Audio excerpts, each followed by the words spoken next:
باللہ من الشیطان الرجیم بسم اللہ الرحمن الرحیم الحمد للہ رب العالمین والعاقبۃ للمتقین والصلاة والسلام علی اشرف الانبیاء والمرسلین وعلی آلہ الطیبین الطاہرین المعصومین وعلی اصحابہ اجمعین اما بعد فقد قال اللہ تبارک و تعالی فی کتابہ المجید بسم اللہ الرحمن الرحیم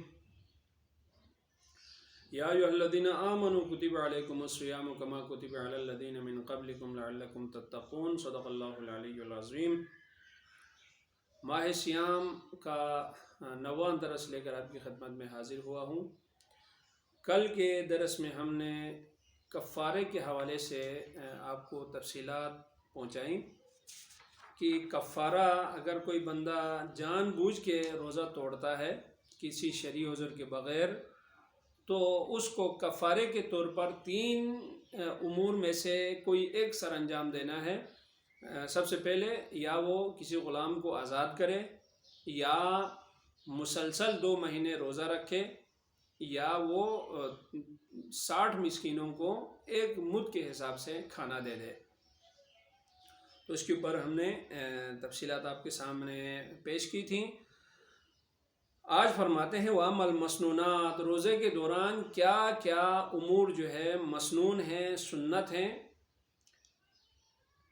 اما المسنونات فی شہر رمضان، رمضان المبارک کے مسنونات فمنہا تسحر، سحری کرنا یہ سنت ہے، وتعجیل الفطر بعد تیقن بالغروب، اور سورج غروب ہونے کا یقین ہونے کے بعد روزہ کھولنے میں جلدی کرے، یہ بھی سنت ہے۔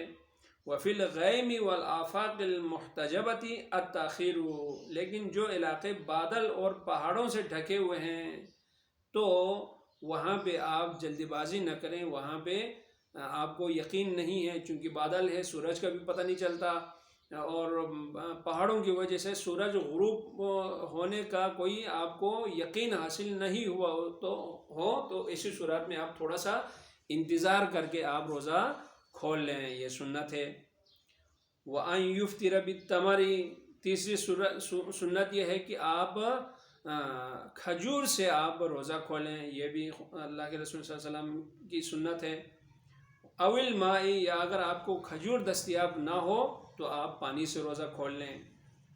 وَأَن تَقُولَ عِنْدَ الْفِطْرِ، اور روزہ افطار کرتے وقت آپ یہ دعا پڑھ لیں، یہ بھی سنت ہے، اللہم لک صمت وبک آمنت وبرزقک افطرت وعلیک توکلت، یہ آپ دعا کر لیں، کیونکہ روزہ افطار کرتے وقت اللہ تعالیٰ اس خاص موقع پر بندہ جو بھی اللہ کے سامنے اللہ کی درگاہ میں دعا کرتا ہے وہ اللہ تعالیٰ رد نہیں کرتا۔ اب دعا کیا ہے؟ اللہم لکم صمت، پروردگار عالم میں نے تیری رضامندی کے لیے روزہ رکھا، وَبِكَ آمَنْتُ، تجھ پر ہی میں نے ایمان لایا، وَبِرِزْقِكَ أَفْطَرْتُ، اور تیرے رزق سے ہی یہ جو افطار کے لیے میرے سامنے جو چیزیں جو نعمتیں رکھی ہوئی ہیں وہ بھی تیرے ہی عطا کردہ رزق ہے، اسی سے میں نے افطار کیا۔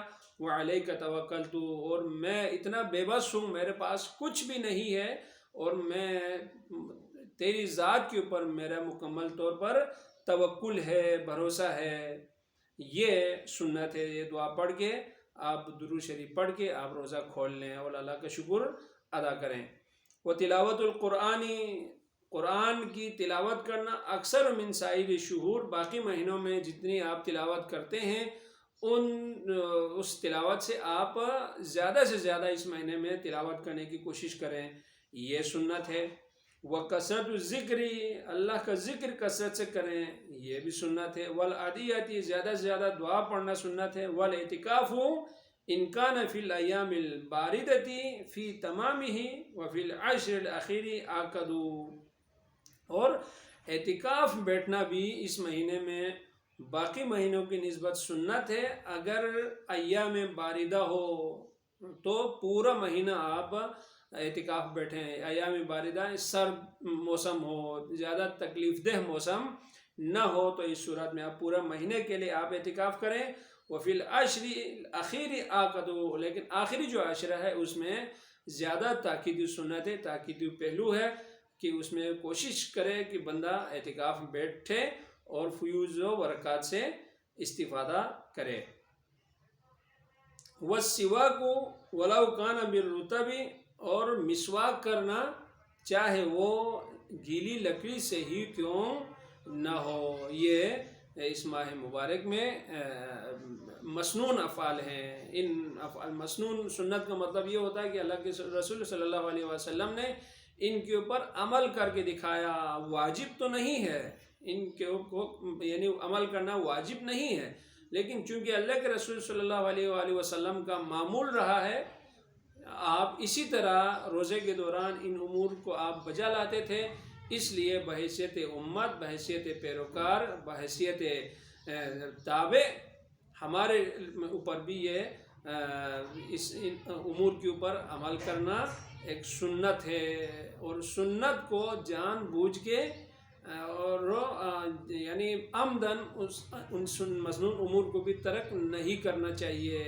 اگر آپ ان سنت امور کے اوپر عمل کرنا ممکن ہوتے ہوئے بھی اگر آپ ان کو چھوڑ دیتے ہیں تو یہ بھی گناہ کے زمرے میں آتا ہے کہ آپ کو ممکن تھا کہ ان امور پر عمل کرنا، پھر بھی آپ نے نہیں کیا۔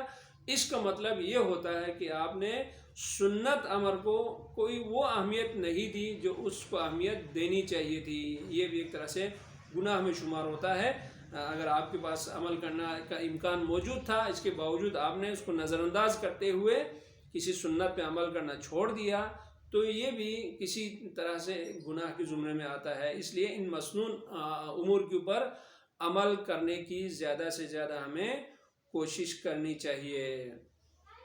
کل انشاءاللہ تعالی جو ضعیف العمر لوگ ہیں، جو مریض ہیں، بچے ہیں، ان کے روزوں کا جو ہے ان کے بارے میں کیا حکم ہے وہ انشاءاللہ تعالی آپ کے گوش گزار کروں گا۔ کل ہم نے 8ویں رمضان کی دعا اور اس کا ثواب آپ کے گوش گزار کیا تھا۔ اگر کوئی رمضان کی 9ویں تاریخ کو روزہ رکھ کر مندرجہ ذیل دعا کو پڑھے تو اللہ تعالیٰ اس شخص کو حضرت یعقوب علیہ السلام کے بیٹوں کے اعمال کے برابر ثواب عطا فرمائے گا۔ دعا یہ ہے: اعوذ باللہ من الشیطان الرجیم، بسم اللہ الرحمن الرحیم، اللہم اوصلنی فیہ الی رحمتک الواسعہ واہدنی ببراہینک الساطعہ وخذ بناصیتی الی مرضاتک الجامعہ بمحبتک یا امان الخائفین برحمتک یا ارحم الراحمین، اللہم صلی علی محمد وآل محمد۔ پروردگار مجھے اس ماہ مبارک میں اپنی پھیلی ہوئی رحمت تک پہنچا دے، تیرے روشن دلائل کے ذریعے میری ہدایت فرما، تیری محبت کے ذریعے میرے بال پکڑ کر اپنی رضامندی کی طرف لے جا، اے خوفزدہ لوگوں کو امن دینے والے، اے سب سے زیادہ رحم والے، تیری رحمت کا واسطہ۔ اللہم صلی علی محمد وآل محمد، آمین یا رب العالمین برحمتک یا ارحم الراحمین۔